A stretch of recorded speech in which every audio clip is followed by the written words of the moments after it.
such an asshole. I never liked SpongeBob SquarePants. I didn't hate him, but I didn't like him, and I didn't have time back when he was out. Nieces love him, and I'm looking like, oh yeah, you can see that Cal art. Somebody's high on something. Somebody's on LSD there.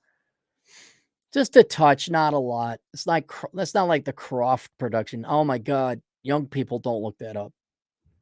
Don't look up Croft.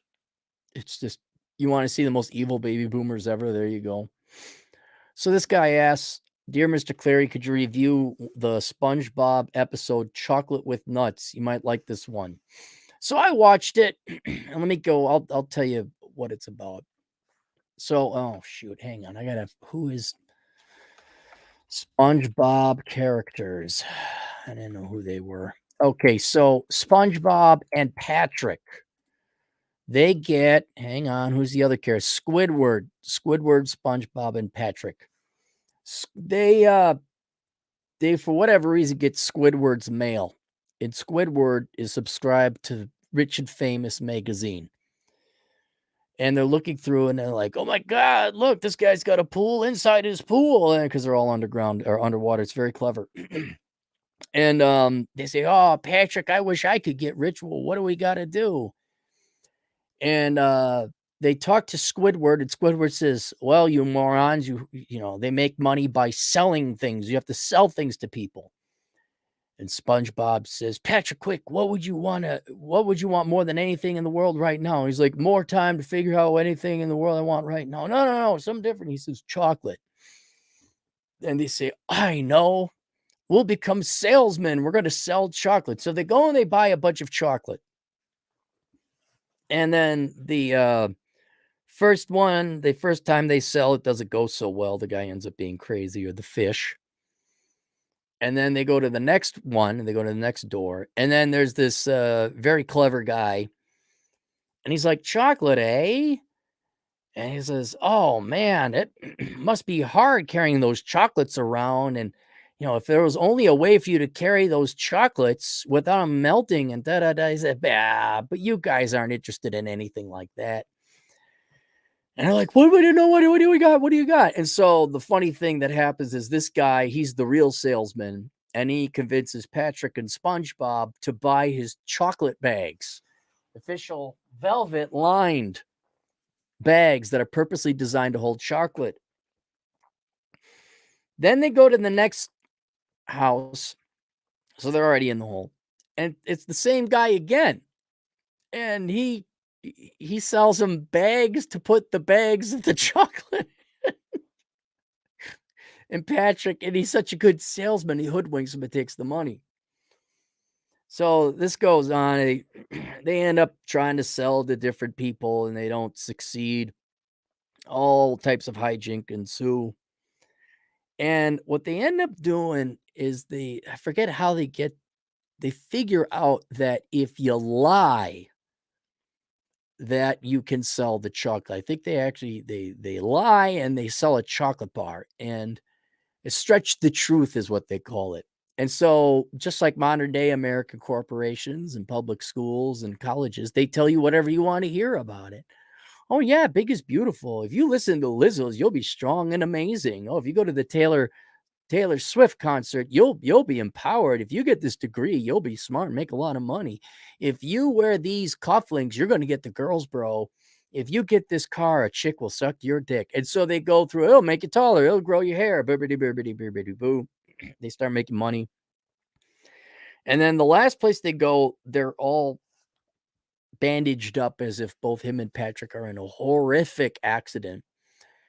And they open they knock on the door and they say, you know, "Hello, sir. We're horribly injured and trying to raise money for our hospital bills." And the guy opens the door because he's looking through the thing. He says, "That's funny. What kind of problems do you got?" Because he too is bandaged up and on an oxygen tank and all this.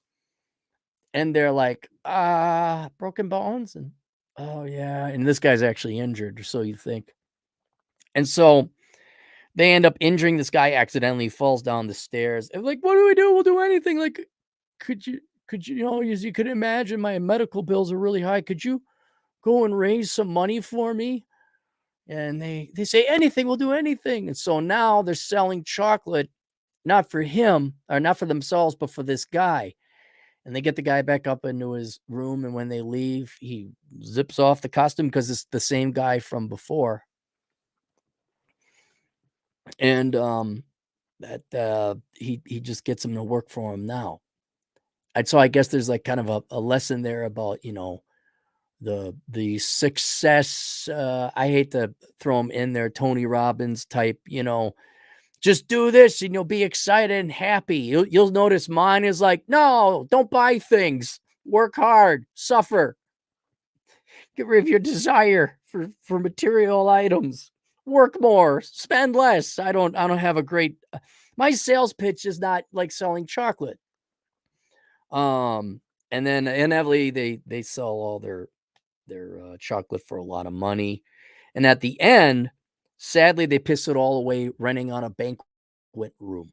That's it. That's all they did was rent out. And Squidward can't attend because Patrick and Spongebob had pissed away their money renting out a banquet room.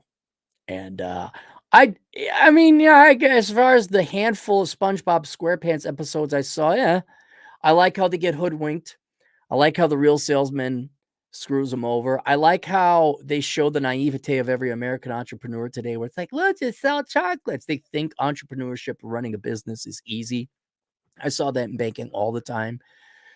They people really well, the UAW, they think that corporate executives and managers and owners of the companies, they just sit on their ass and do nothing. And they're not entirely wrong most of the time, but there is real work involved, especially if you're an entrepreneur and you're running your own company.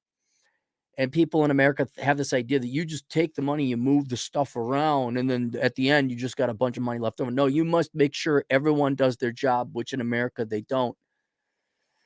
And so I liked showing the naivete. All we got to do is sell chocolate, and then we'll be rich. Um, and then maybe most people didn't pick up on it. I like how they pissed away their money on renting a banquet hall. That was I was like, yeah, that's what people once they get money do is they try to be popular.